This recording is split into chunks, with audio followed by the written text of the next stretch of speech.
é o firme fundamento de tudo que se espera e não se... Aí a gente vai orando, vai lendo a Bíblia.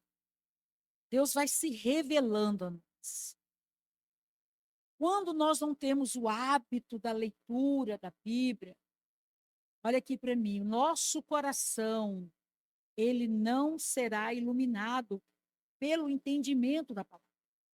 Então, quando nós começamos a ler a Bíblia, nós vamos ficar apaixonados pelo Senhor. Essa canção que eles acabaram de cantar, que ele cresça e eu diminua, na boca de muitas pessoas é só letra, mas na boca de algumas pessoas é verdade, porque ela permite que Cristo cresça. Permita que Cristo tome conta da vida dela. Para alguns, é só a letra. Ah, que ele cresça. Que eu... Aí Jesus fala assim, meu filho, faz um jejum. Ah, não, Senhor, eu não estou conseguindo. Tá. Meu filho, vamos orar. Não, hoje não, hoje estou... É isso que é crescer. É quando o reino de Deus é estabelecido na nossa vida. Quantas vezes nós cantamos essa canção? Que ele cresça e eu diminuo. Que ele cresça e eu diminuo. Então, quando nós cantamos essa canção, que ele cresça e eu diminuo, o nosso eu tem que reduzir. É a mesma coisa quando Cristo falou na cruz, quando ele estava indo para a cruz. Que não seja feito o quê? A minha, mas a tua, Senhor. Igreja, nós precisamos crescer espiritualmente. E ontem, quando eu estava lendo, estudando, orando, Deus me fez lembrar de quando uma mulher chamada Elba, ela que pregou o evangelho para mim, e eu converti através dela, e ela disse, quando eu liguei para ela, que eu queria conversar com ela, quando ela desligou o celular, o telefone, era telefone naquela época, Deus falou com ela, essa é minha serva. Eu lembrei de Deus, falei, Deus, eu lembro que o Senhor falou que eu seria sua serva? A sua serva está aqui. Mas ele faz na vida daqueles que permite ser o quê? Diminuído, e ele o quê? Crescem. Então, nós temos que crescer na estatura do varão perfeito, não na nossa estatura, nossa vontade, nosso desejo, né? Então, nós temos que despertar, já que nós estamos cantando que ele cresça e eu diminua, então, peraí, vamos lá, ele tem que crescer em mim, então eu tenho que fazer a vontade dele. Tem que fazer a vontade dele. Porque se você for marcado um exame para você chegar 4 horas da manhã, você não vai fazer esse exame? Sim ou não? Você não acorda cedo? Se o médico falar, você tem que ficar 12 horas de jejum. O que você faz? Fica as 12 horas de jejum. 14, 15, sei lá quanto tempo. Não vai comer nada, só água. Tem aquele exame que é só água. Pronto. Aí você não come nada. Aí, quando é para Deus, o que a gente faz? A gente não faz. A gente deixa de fazer. A gente não jejua como deveria. Não levantamos cedo como deveria para buscar o Senhor. Por quê? Porque quem está prevalecendo em nós? A nossa carne, nossa vontade. Abra sua Bíblia aí em Deuteronômio, capítulo 8. Nós vamos falar de quando o Senhor, ele prova o nosso coração. Igreja, cuidado você ser provado e você ser reprovado. Cuidado. Cuidado com o que sai da sua boca, cuidado com o sentimento que está no seu coração, porque Deus, ele provou o povo de Israel e ele prova nós também. É na hora das lutas, das adversidades, que nós vamos saber quem nós somos em Cristo.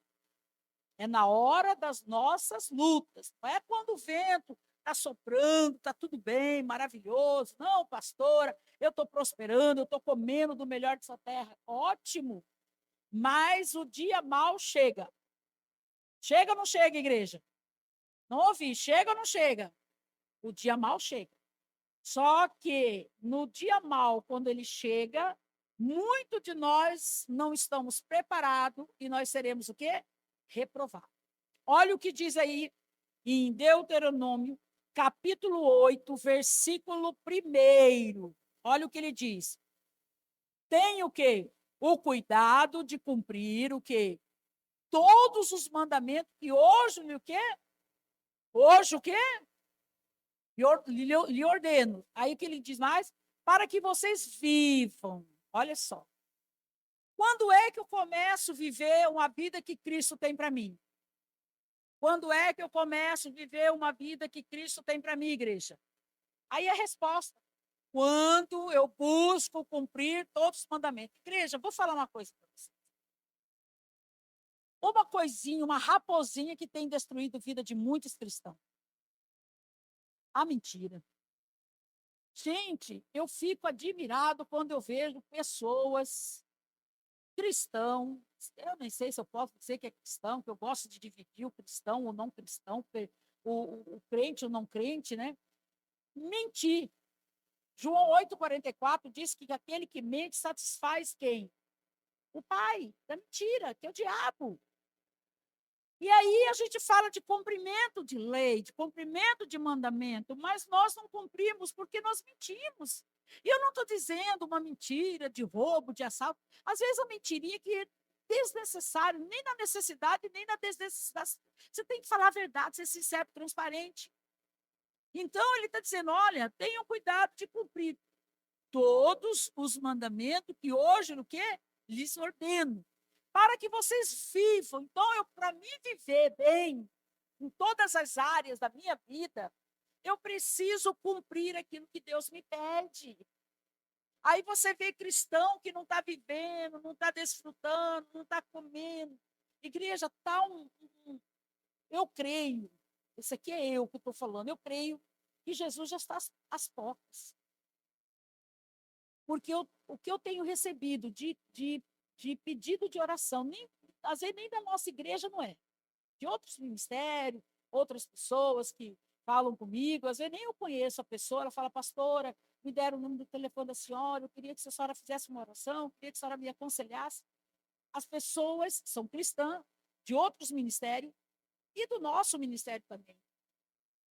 Muda somente o endereço e o nome, mas é a mesma coisa, estou cansada, estou desanimada, não tenho força para orar, eu estou estagnada, eu fico com dó. Só hoje, agora que eu cheguei, antes de eu descer, eu fiz 2 orações para 2 pessoas que não são daqui de cima. Por quê? A mesma fala. Estou oprimido, estou cansado, estou desanimado, já não tenho mais força. Então, nós precisamos, volta aí, deixa o versículo aí, por gentileza. Ele está dizendo, olha, vivam, olha lá, para que vocês vivam. Viver o quê? Viver aquilo que Deus tem preparado. Ah, pastora, eu não vou ter luta. Não, nós vamos passar, sim, por luta, nós vamos enfrentar a adversidade. Aí, que diz o quê? Vamos lá, versículo 2, né? Vamos lá, versículo 2. 2. Isso. Lembre-se de todo o caminho pelo qual o Senhor, seu Deus, os guiou no deserto. Durante o quê? Esses 40 anos, para o quê? Humilhar vocês. Igreja, preste atenção. Sabe por que tem cristão que reclama quando está passando por lutas? Porque ele não tem comunhão com Deus, ele não tem um crescimento, ele não tem uma maturidade espiritual, ele não sabe discernir que aquela luta que ele está enfrentando, ele já venceu pela palavra, então ele começa a murmurar, ele começa a reclamar. E quando o Senhor, ele diz que ele levou o povo a passar pelo deserto, 40 anos para humilhar, Deus estava trabalhando naquele povo para tirar o que estava dentro do coração deles. Um povo que cresceu dentro do Egito, vendo os deuses do Egito, as 10 pragas que chegou no Egito ali, eram os deuses de Faraó que foi jogado por terra, para Deus mostrar que ele era Deus. Às vezes a gente vem do mundo, a gente vem com um monte de mania. A gente vem com mentira, a gente vem com coisas erradas, a gente vem com falsidade, não vem com transparência. E aí o que acontece? Deus vai permitir nós passar por aquilo para nos humilhar, para nos tratar. Não que ele vai nos matar, mas ele vai nos o quê? Nos lapidar. Quantas coisas que eu já passei quando eu comecei na caminhada, que era Deus tratando o meu caráter. Era Deus me moldando, igreja. Às vezes era algo que Deus precisava tirar de mim, mas ele ia tirar como? Me provando. Quantas vezes eu passei momento difícil e pessoas vinham me afrontar e eu ficar calada, que a minha vontade era de fazer o quê? Mas não podia fazer, por quê? Porque eu estava sendo. Você acha que se você tem um defeito de caráter, Deus vai tratar você como? Vai lá e vai começar a tirar uma pincinha. Peraí, vou tratar você assim. Não, meu irmão. Ele vai te afrontar com aquilo que você tem dificuldade no seu caráter para tratar você. Às vezes ele vai colocar pessoas igual você para tratar você. Só que tem gente que não entende. Aí vamos lá. E aí ele diz lá, vamos lá, não quero lá. 40 anos para humilhar vocês, para pôr vocês o quê? A prova, para saber o que estava no seu coração, igreja. Às vezes você está passando luta, para Deus está provando o que para saber o que está. Nem você sabe o que está no seu coração. Nem você sabe que às vezes você é egoísta, nem você sabe às vezes que você é orgulhoso, nem você sabe que às vezes você mente, às vezes você é soberbo, arrogante, você não sabe. Às vezes você não sabe que você não pode dar uma bronca, que já quer sair da igreja. Deus permite. Deus vai permitir para te humilhar, mas não que ele vai te matar, ele vai tratar você. Ele vai curar você, ele vai restaurar você. Quando ele fala de humilhar, ele quer do quê? Humilhar, essa humilhação que ele está dizendo aqui, é aquebrantar você, quebrantar, quebrantar, quebrantar. Ele pega, igual ele disse lá em Jeremias 18, ele vai fazer o quê? Levar o vaso aonde? Na casa de quem? Para fazer o quê? Moldar esse vaso. Porque ele agora quer moldar você do jeito dele, da maneira dele, igreja. Então, quando ele fala de humilhação, ele não está falando que você vai ficar humilhado, nu na rua, e vai pedir comida, e vai sair aí comendo comida do lixo. Não, não é isso não. É o momento que nós somos o quê? Ó, esmiuçado, o martelo, a palavra, começar a bater, vai começar a nos ensinar como nós devemos ser um cristão autêntico, genuíno. Hoje nós encontramos pessoas dentro das igrejas pelo amor de Deus, é pessoa que mente, é pessoa que defrauda, é pessoa que rouba, é pessoa que faz as coisas erradas e fala, é irmão da igreja. Não, irmão não. É irmão do Satanás. Meu não é não. É meu irmão não. Nem seu também. É irmão do Satanás, porque nosso não é não. Então nós temos que saber que Deus vai nos tratar. Deus vai provar o nosso coração. Por que ele prova o nosso coração? Porque, preste atenção, porque é na luta, é na prova que você vai saber o que está dentro do seu coração. Só que nós, por não ter um envolvimento com Deus, nós não sabemos, nós chutamos o balde, chutamos a barraca e viramos a bagunça. Mas por quê? Porque nós não permitimos que ele venha nos tratar. E ele está dizendo que ele vai o quê? Nos aquebrantar. Ele vai provar o que está no nosso coração. Ele diz, né? Olha lá, para saber o que estava no seu coração. Igreja, ele vai provar. É quando nós somos apertados, exprimidos, que vai sair o que está aqui. Porque a boca vai falar o que está aqui dentro. E às vezes nós não sabemos quem nós somos e Deus vai tratar. E outro aqui, aí ele diz, no coração de vocês, se guardaria ou não os mandamentos. Ele está dizendo, agora eu vou começar a ensinar vocês. Igreja, deixa Deus trabalhar na sua vida para nos ensinar a verdade espiritual. Fiz uma pergunta para você. Você é carnal ou você é espiritual? Pergunta para você mesmo. Eu sou carnal ou eu sou espiritual? Eu cantei que ele cresça, eu diminua, mas essas só palavras? Ou isso está no seu coração, crescimento? Vamos lá em 2 Coríntios, capítulo 10. Paulo estava falando para a igreja que estava enfrentando uma guerra dentro da igreja. E Paulo falou, olha, eu vou ensinar vocês. Hoje uma pessoa falou para mim assim, sei se foi elogio, falou assim, pastora, ela falou, eu queria assistir um culto seu. Falei, vai ser membro da minha igreja lá. Falei, eu falo, não me calo. Tem que falar, né? Vamos lá, 2 Coríntios, capítulo 10. Eu vou pular todo, 1, 2, e vou versículo 3. Olha só. O que diz no versículo 3? 2 Coríntios, capítulo 10, no versículo 3. Porque, embora andemos carne,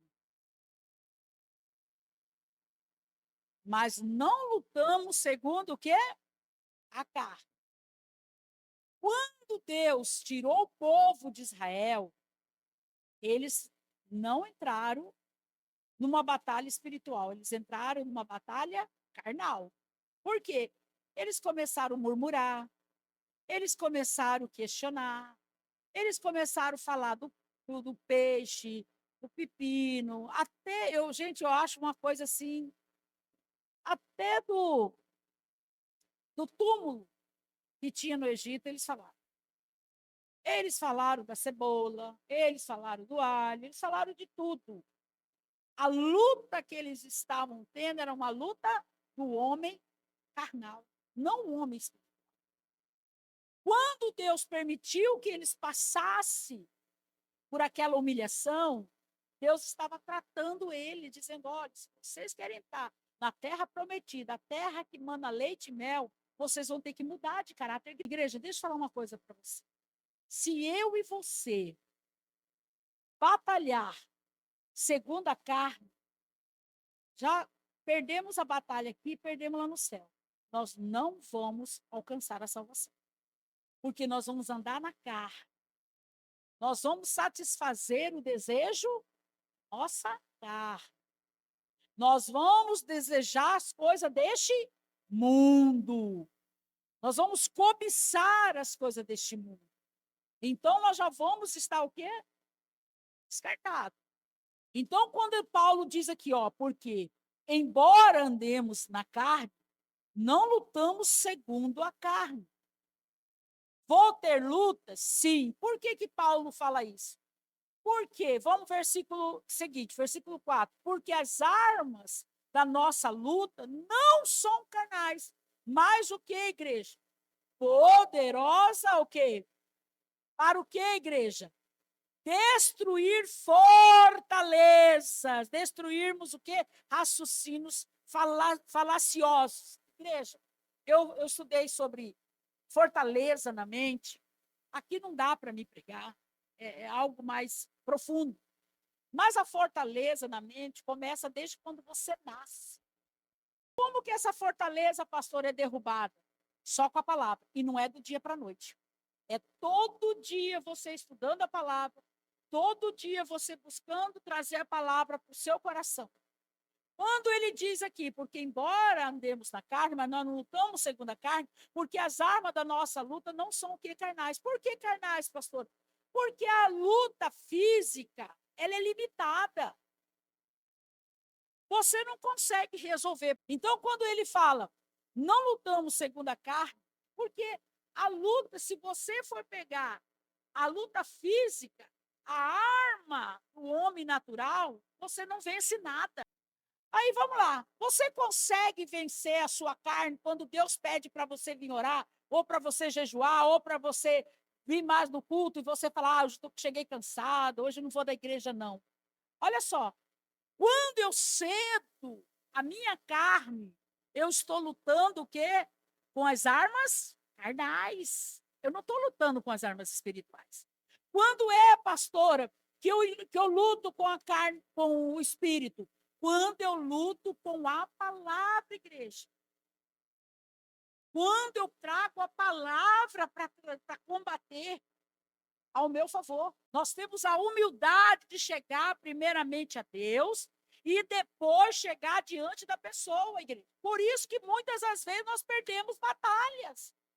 Porque nós não reconhecemos o que está dentro de nós.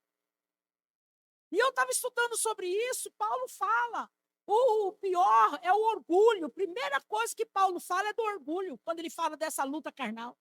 O homem é orgulhoso, é soberbo, é arrogante. Às vezes ele quer crescer para cima da outra pessoa. Por quê? Porque não deixou a carne, está lutando com as armas da carne. E aí ele está dizendo, por quê? Porque as armas da nossa luta, versículo 4, não são carnais. É como, pastor? É poderosa em Deus. É poderosa em Deus. É aquele. Porque o padrão da carne é limitado. Mas o padrão, presta atenção, igreja, o padrão da carne é o quê? Limitado. Seu corpo não aguenta. Nosso corpo não aguenta. Nosso corpo se abate, fica triste, angustiado, depressivo. Agora, quando eu trago, presta atenção aqui, quando você traz o padrão da carne, leva você a ser limitado, agora, o padrão de Deus leva você a ser o quê? Ilimitado. Não porque você é, não, porque o que está em você é ilimitado. Então, nós precisamos aprender a batalhar, porque as armas da nossa milícia não são carnais. Não são carnais, porque as armas da nossa luta não são carnais, mas poderosas em Deus para destruir o quê? Fortalezas. Isso aqui, ele está falando de pensamento, igreja. Está falando de pensamento. Quando ele fala fortaleza, ele está falando da nossa mente. E Romanos 12 diz que nós temos que transformar. Não é assim que fala, transformar, olha lá. E não vive conforme o padrão deste mundo, mas o que deixe que Deus transforme pela renovação da mente. Ele está dizendo, transforma o seu pensamento, derruba essas fortalezas do orgulho, da soberba, da mentira, derruba essas fortalezas do achismo. Não, eu sou forte porque eu sou forte. Não, você é forte porque Cristo te fortalece. Porque você tem a palavra que leva você à vitória. De você mesmo você não consegue. De você mesmo você não consegue vencer. Então nós temos que permitir que o quê? Que a nossa mente seja transformado pela palavra, e essa palavra vai o quê? Começar a derrubar as fortalezas. Por que tem pessoas dentro da igreja que ela é medrosa? Porque ela tem uma fortaleza. Por que tem pessoas que dentro da igreja, vira e mexe, ela está envolvida com algo, porque tem fortaleza. O inimigo consegue controlar a pessoa, porque ele levantou uma fortaleza. Você já viu pessoas, eu creio que seja, que diz assim, esse é puro pai dele. Parece a mãe dela, mas nada de bom, só de ruim. Não tem? Já viu pessoas assim? Às vezes você fala assim, meu Deus, o pai fala para a filha, ou para o filho, né? Você é puro sua mãe. Mas não fala que é puro mãe bom, fala puro mãe ruim, né? Você é igual a sua mãe, você é terrível. Por quê? Da mesma maneira que a mãe foi criada, ela cria a filha ou o filho com as mesmas fortalezas. Vocês estão entendendo? Quem está entendendo, diga amém. Por isso que nós precisamos trazer a palavra para dentro de nós. Porque é essa palavra que vai nos mostrar, nos orientar aquilo que está em nós, que não é de Cristo, mas é ainda do padrão do mundo. Presta atenção, igreja. Quando eu não deixo ser tratada pela palavra, eu serei o quê? Vencido pelo maligno. E eu estou sendo vencido por um inimigo que já foi vencido na cruz do Calvário por Cristo. Vocês estão entendendo? Por exemplo, tem pessoas que ganham bastante dinheiro, mas não conseguem prosperar. Por quê, pastor? Tem que saber o que ele faz. Às vezes tem a vida enrolada, né? Está envolvido com alguma coisa, e não vou falar porque é um. Isso aí eu falo na finança. Quem quiser saber, vai escuta segunda-feira. Então, a gente tem que saber, pastora, minha vida é um saquetel furado. É um saquetel furado. Alguém falou para mim hoje sobre uma pessoa que ganha bem, mas ela vive envolvida com agiota. A vida dela presa a agiota. Eu falei, fala para ela. Eu falei, ela é cristã? Não. Eu falei, então manda ela procurar uma igreja. Um pastor, não é daqui de Sinop, é de outra cidade que falou comigo. Aí eu falei, manda ela procurar uma igreja, um pastor. e vai sentar com ela, vai orientar ela, vai mostrar para ela e o que ela precisa fazer. E tem pessoa que não prospera. Não prospera, ganha dinheiro, mas vive uma vida miserável. Parece um saquitel furado. Pega com essa mão e sai por essa. O que muda a vida do homem é quando ele passa a lutar com as armas espirituais e deixando o quê? As armas carnais. Estou ressentido, estou magoado. Igreja, tudo que o diabo gosta.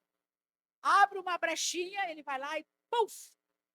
Abre outra brecha, ele vai lá e puf! E a pessoa, você não entende. Às vezes a pessoa ganha um mês inteiro dinheiro. Ah, estou ganhando bem, estou feliz, um monte de serviço, oh, meu agenda está cheia de coisa.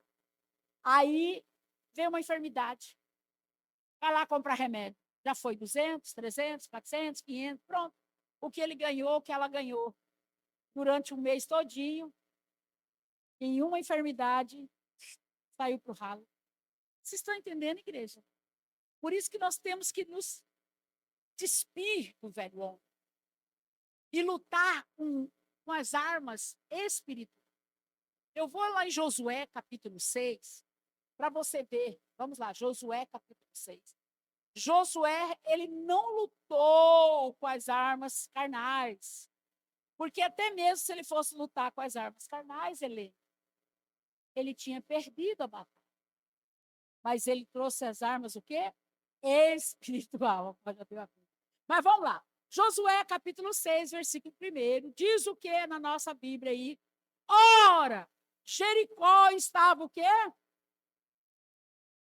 Estava o quê, igreja? Estava como?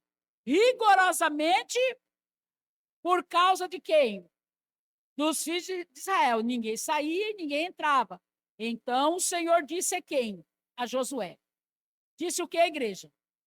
Olha, estou entregando nas suas mãos a cidade de Jericó, seu rei e os seus valentes. Vocês, todos os homens de guerra, devem rodear a cidade, o quê? Ao redor dela uma vez. Façam isso durante 6 dias. E 7 sacerdotes levarão 7 trombetas de chifre de carneiro diante da arca. No 7º dia, o que ele falou? Rodeio a cidade 7 vezes. E os sacerdotes tocarão o quê? As trombetas. Quando eles tocarem longamente a trombeta de chifre de carneiro, olha só que Deus é detalhista. E vocês ouviram o som dela, todo o povo gritará bem alto, a muralha da cidade cairá, e o povo subirá nela, e cada qual em frente o que desci. Igreja, fala sério. Quando eu li isso aqui ontem, eu falei, Jesus, o senhor é lindo. O senhor é maravilhoso. Gente, olha aqui para mim. Quem que vence uma batalha com chifre de carneiro? Quem? Fala aí para mim, igreja. Quem? Josué. Está aqui na Bíblia. Acabamos de ler. Josué venceu.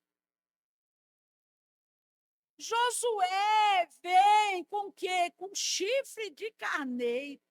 Primeiro você vai rodear durante 6 dias. O povo lá olhando, a muralha lá, e o que esse povo doido aí está fazendo o quê? Quando ele diz aqui, versículo 12, então disse o Senhor disse a Josué, olhe, estou entregando. Igreja, a muralha estava lá, mas Deus disse o quê? Que já tinha entregado na mão dele. Igreja, quando você obedece a palavra, fala assim, a vitória é minha. Sabe por que você não está... Vou até fechar o olho para não falar que eu estou falando. Sabe por que você não está vencendo? Porque você ainda é carnal. Você ainda é incrédulo. Você ainda é duvidoso. Você é duvidosa. Você aí fica bem, ai, pastora, em nome de Jesus. Aí depois, ai, será que eu vou estar curado, liberto, restaurado, prosperar? Ô, carnal, olha para a palavra. Para de ficar duvidando. Deus falou, ó, já entreguei na sua mão. E nós não temos a palavra. O que nós temos que fazer? Agora é só você andar pela palavra, que é as armas espirituais, igreja. É com as armas espirituais, meu irmão. O que está aí? Qual que é o problema? É uma doença? Luta com as armas espirituais. É um problema financeiro? Luta com as armas espirituais. O que tem? O que está na sua vida? Que você não consegue ir para frente? Vamos lutar. E aí, vamos lá, para a gente terminar. Versículo 7, disse o quê? Versículo 7. E disse ao povo, aí Josué chegou, avance, rodeie a cidade. Quem estiver armado, passe diante da arca do Senhor, igreja. Qual que era a arma deles? O chifre de carneiro. Vamos dizer que o chifre de carneiro canta tu, tu, tu, tu, tu, tu. Fala sério, gente. Quem vence batalha com o chifre de carneiro? Quem? Quem? Josué. Agora vocês respondem, né? Josué. Aí vamos aqui. Versículo 16. E aconteceu que na 7ª vez, quando os sacerdotes tocavam as trombetas, Josué disse ao povo, gritem, porque o Senhor está entregando a cidade a vocês. Já pensou se fosse só no grito Israel vencesse a batalha? Era para ser, mas já mudaram. Era ou não era, igreja? Porque a nossa arma não é de carne, não vou lutar com o governo, não vou lutar com o prefeito, não vou lutar com o vereador, não vou lutar com o secretário, eu vou lutar com as armas que o Senhor me deu. Olha Josué vencendo a batalha, grite, porque o Senhor está entregando a cidade a vocês. Olha aí, igreja, versículo 20, para a gente encerrar e orar. Assim o povo gritou, e o sacerdote tocaram as trombetas. Ao ouvir o som da trombeta, o povo gritou com toda a força, e as muralhas fizeram o quê? E o que mais? Continua lendo. Vamos lá, igreja, lê aí, solta essa voz com fé. E as muralhas fizeram o quê? E o povo subiu onde? E cada qual em frente de si, o quê? E aí, igreja, foi arma o quê? Carnal ou espiritual? Espiritual. Deixa eu falar uma coisa. Olha aqui para mim. Stop. Stop. Para aí. Olha aqui para mim. Eu não sei aonde você está enfrentando uma luta. Qual é a área da sua vida que você está passando luta? É essa área. Busque uma palavra de Deus. Quando Ele te dá a palavra, preste bem atenção. Essa palavra se torna o quê? Uma espada.